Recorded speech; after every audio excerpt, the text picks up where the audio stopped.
Olá, eu sou Francisco Bezerra, eu sou formado pela Universidade Federal da Paraíba, com residência médica na Irmandade da Santa Casa de Misericórdia daqui de São Paulo. Em seguida eu fiz um mestrado em farmacologia pelo UFRN, passei um ano nos Estados Unidos, no Hospital Henry Ford, onde eu fiz o internato, e ao voltar ao Brasil eu fiz a especialização em anestesia cardiovascular e torácica pelo Dante Pazanese, e hoje eu tenho o prazer de fazer parte da Anestesia e coordenar o curso de pós-graduação em anestesia cardiovascular e torácica, né?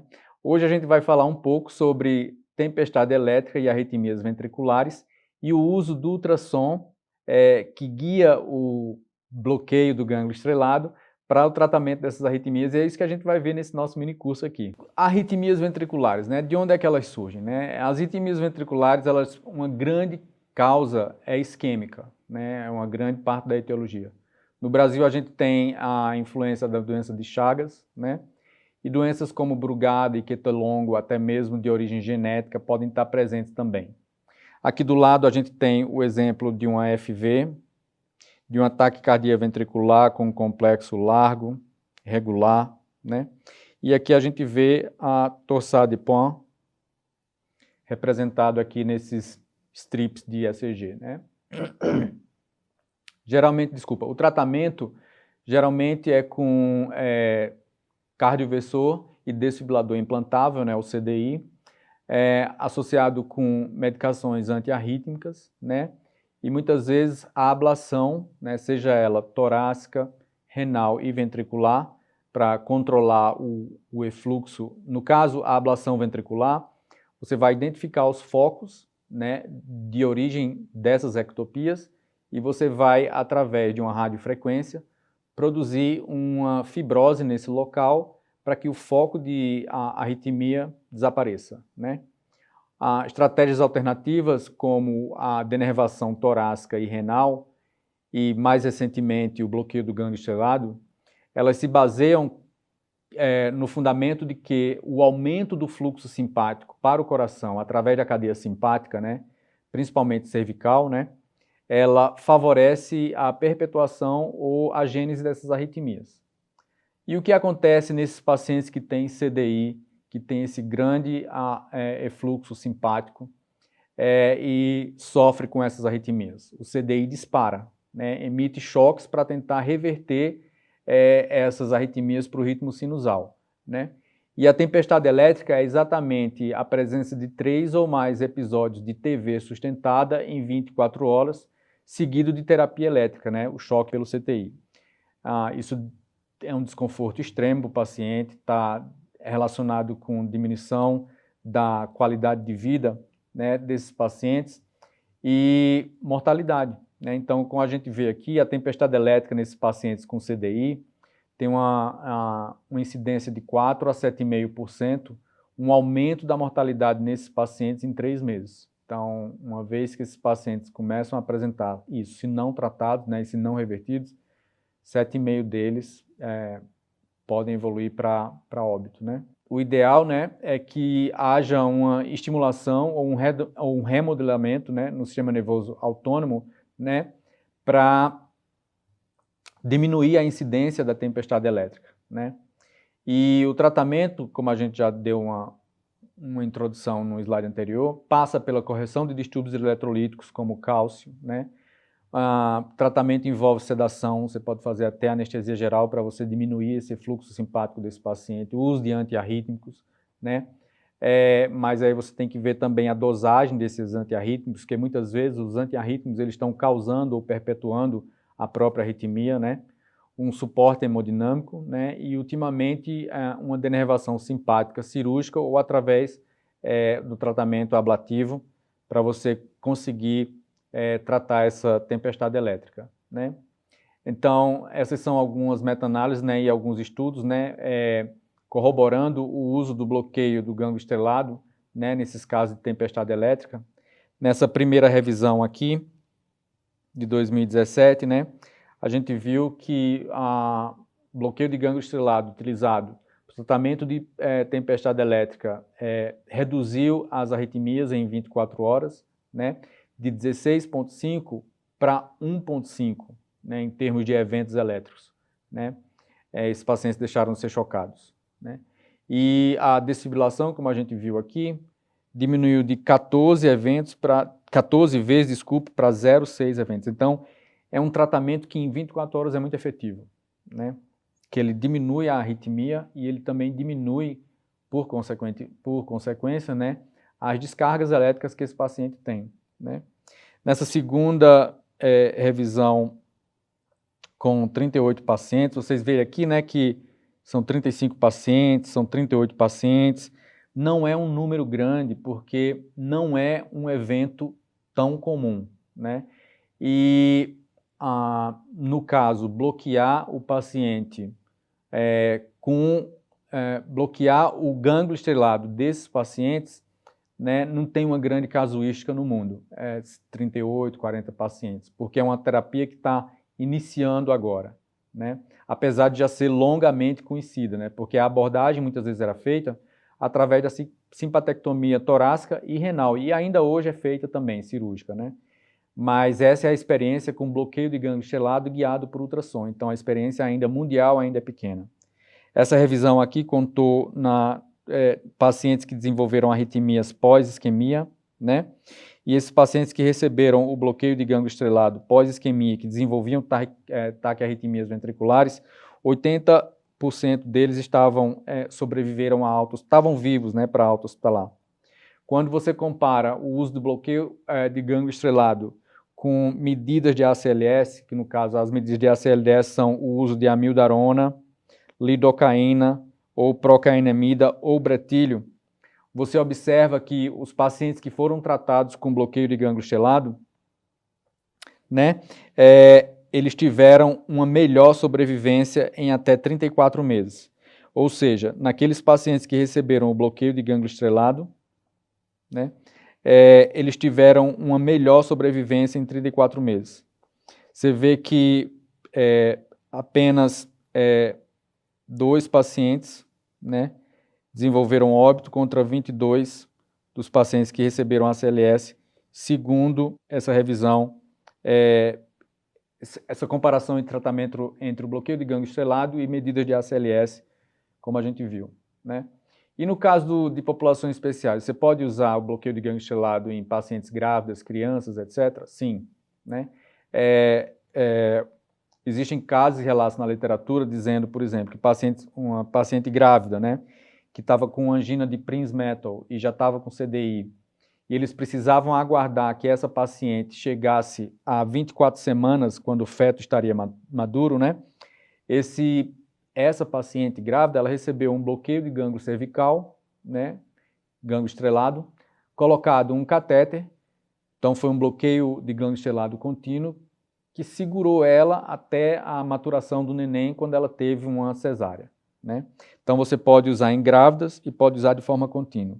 Criança, né? Existem relatos na literatura que uma criança com 7 meses, né, relato de caso, né, com histiocitoide arritmogênica, né, desenvolveu uma cardiomiopatia dilatada, né, e com isso foi feito bloqueio de gânglio estrelado nela diariamente por 9 dias e no final ela ganhou um transplante. Então o bloqueio de gânglio estrelado também pode ser feito diário e em crianças. E naqueles pacientes com insuficiência cardíaca avançada, que estão em ECMO, né, e que estão heparinizados, né, que é um dos nossos grandes dilemas é colocar uma agulha num paciente que está anticoagulado, né, devido ao medo e ao risco de desenvolvimento de hematoma, complicações de sangramento, como a gente sabe. Então, existem relatos na literatura, né, que pacientes pós-IAM que estavam em ECMO receberam bloqueio de gânglio estrelado, né, semanalmente por um mês, e isso evitou o agravamento hemodinâmico desses pacientes. E como é a anatomia disso? Como é a anatomia da cadeia simpática cervical? A gente tem a direita e a esquerda, né? Aqui a esquerda e aqui a direita. Geralmente essa cadeia simpática ela é responsável pela inervação sensorial da cabeça, pescoço, membros superiores e do coração, né? O bloqueio do gânglio estrelado ou a anatomia, de acordo com a anatomia do gânglio estrelado esquerdo, a gente sabe que a distribuição das fibras nervosas vai especialmente para a parede anterior e para o ápice do VE, né?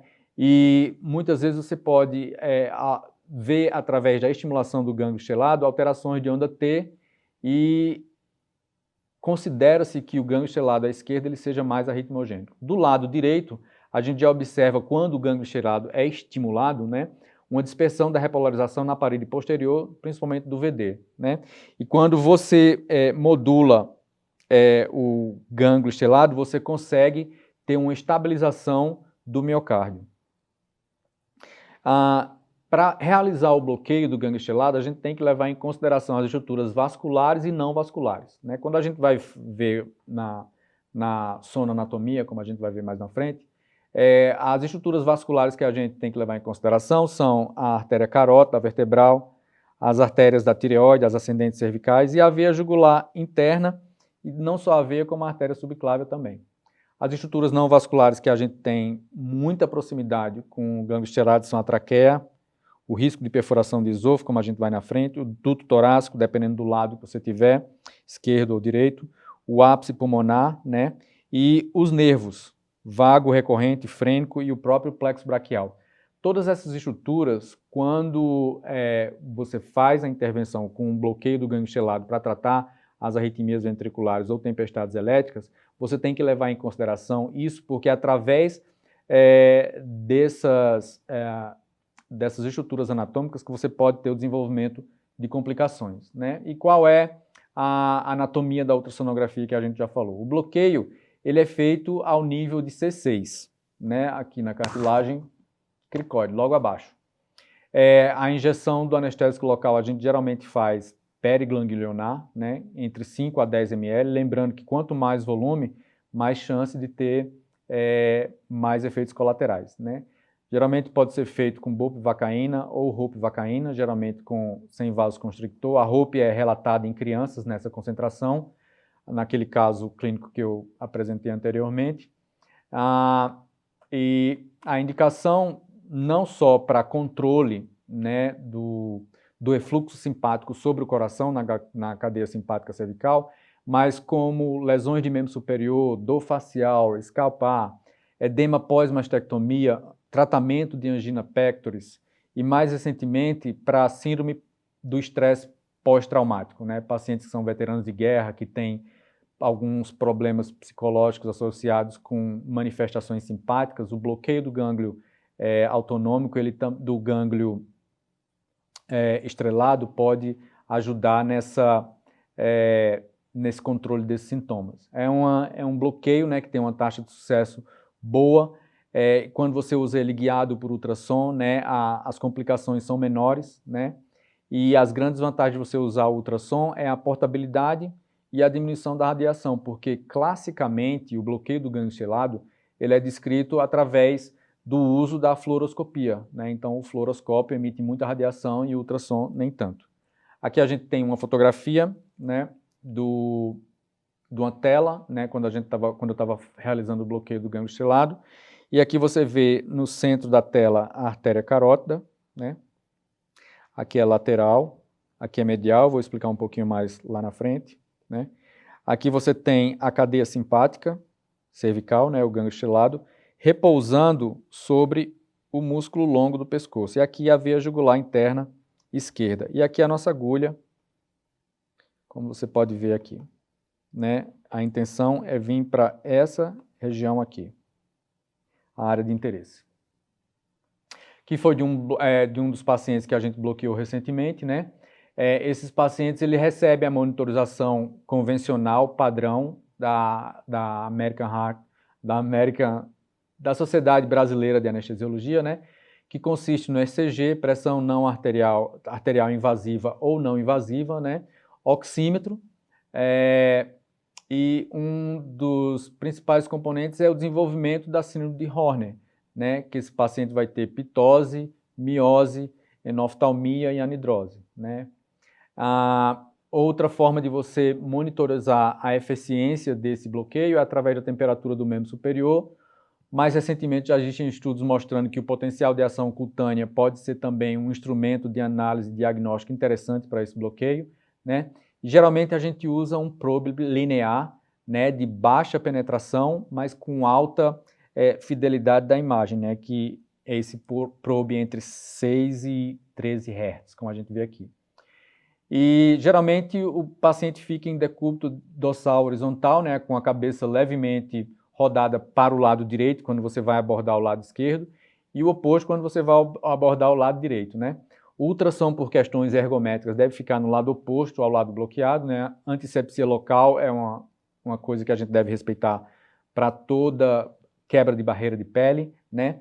Capa do probe, luva, seringa, e eu coloquei a Estimuplex aqui, mas pode ser feito com agulha peridural ou até mesmo com agulha de hack, né? Mas o ideal é usar a agulha apropriada, utilizada para bloqueio de grânulos periféricos. Novamente a gente vê aqui a discussão da anatomia, a carótida aqui, a veia jugular interna aqui, a nossa área de interesse aqui, o músculo longo do pescoço e nossa agulha já vindo daqui dessa região. O esternocleidomastoide, como vocês podem ver aqui, essa área densa aqui é a tireoide, aqui está o esôfago, nessa região, por isso que você tem que ter cuidado, né? Aqui, toda essa área aqui, como a gente vai ver, é a traqueia, né? Aqui tem o processo transverso, né, de C6, e aqui os músculos escalenos, né, anterior e médio. Complicações. A mais temida, sem dúvida, é a injeção intraarterial, né, e seguido de convulsão se você estiver usando anestésico local nesses pacientes, né. Rouquidão e tosse, né, pode estar presente, né, porque a gente tem uma proximidade muito grande do laringeu recorrente. Alguns pacientes relatam tontura. Hematoma pode ser uma preocupação se esse paciente está anticoagulado e você passa ou perfura uma dessas grandes estruturas vasculares, né? A paralisia diafragmas, porque a gente sabe que o frênico passa sobre o interescaleno, né? Na fenda interescalênica, sobre os escalenos, né? E às vezes a dispersão desse anestésico local pode chegar a essa região, causando rouquidão e também dificuldade para engolir, né? Aqui a gente vê a traqueia, né? A área densa da tireoide, né? O esternocleido, a veia jugular interna, a carótida, o músculo longo do pescoço, a nossa área de interesse aqui, o transverso processo de C6 e o esôfago cervical aqui. Então, muitas estruturas importantes, né, nessa região. Considerações, né? É importante fazer uma entrevista pré-anestésica nesse paciente, né, para você explicar o procedimento a esse paciente, com isso diminuir a ansiedade, e você oferece a oportunidade a ele de entender o que é que está se passando, né, a fisiopatologia da doença, porque a importância do bloqueio ser administrado, como esse bloqueio vai agir sobre a arritmia, né, os riscos, né, as complicações, né, o que certamente vai aparecer, por exemplo, como Horner, né, e tudo isso pode ser também pulado, né, se você tiver um caso de emergência, né, se tiver que reverter uma arritmia ventricular severa, maligna, né, você pode, mas se você tiver a oportunidade de conversar com o seu paciente, explicar tudo isso também. Pacientes anticoagulados, né, lembrando que o ideal por causa das estruturas vasculares que a gente tem, esse paciente pode desenvolver hematoma na região cervical e isso comprimir estruturas nobres, né, e até mesmo a via aérea, precisar de uma tubação de urgência. O jejum deve ser observado, né. Esse paciente, após o bloqueio, ele fica em observação, geralmente por 12 horas, ou no PS, ou na UTI, ou até mesmo no leito, mas tem que ter monitorização constante para observar ele, né. O bloqueio pode ser feito de forma imediata, né, o ideal. Ainda não se sabe qual é o melhor momento para fazer esse bloqueio, né? Se existe um melhor momento, se é logo no início que surgiram as arritmias, se pode aguardar um pouquinho mais, então são questões que a gente ainda não sabe. Os estudos irão ajudar a resolver isso. Se o bloqueio melhor é unilateral ou bilateral, o esquerdo é superior ao direito, o direito é superior ao esquerdo, o bilateral adiciona benefícios, né? E é melhor deixar um catéter lá e deixar esse bloqueio ser contínuo ou é melhor uma injeção única? Então era essa mensagem que eu gostaria de deixar, gostaria de ver vocês no próximo no nosso mini curso e no nosso workshop que a gente vai desenvolver em seguida. E será um prazer discutir essas dúvidas com vocês aí. E essas são as referências que eu aconselho vocês, se vocês tiverem interesse um pouquinho maior de aprofundar os estudos, essa é uma boa forma de começar. Qualquer coisa, estamos à disposição para dúvidas aí. Um grande abraço, obrigado.